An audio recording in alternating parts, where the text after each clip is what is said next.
ఏకం కావాలి. మైకులు, పేపర్లు, టీవీలు ఎక్కడ చూసినా నా పేరే కనిపిస్తుంది. రాజ్యాంగం రాశాడు, అంటరానితనంపై పోరాడాడు అని. అది విని విని విసుగెత్తి మీ దగ్గరకు వచ్చాను ప్రజలారా. రాజ్యాంగం అంటే మనువాదం కాదు. రాజ్యాంగం అంటే అందరికీ సమాన అవకాశాలు, అందరికీ సమాన గౌరవాలు, విద్య, వైద్యం, ఉపాధికి రక్షణ, భావ ప్రకటన స్వేచ్ఛ, జీవించే హక్కు, సంఘ స్వేచ్ఛ.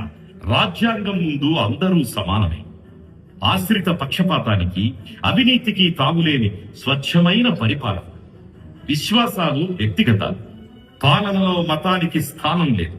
అన్ని మతాలకు సమాన దూరంలో ఉండాలి. కులం పేర, మతం పేర ఆధిపత్యానికి తావివ్వనిదే ఈ రాజ్యాంగం. భిన్నత్వంలో ఏకత్వమే రాజ్యాంగ స్ఫూర్తి. మతపరంగా, భాషాపరంగా ఎవరైతే మైనార్టీలుగా ఉన్నారో వారు ఎంత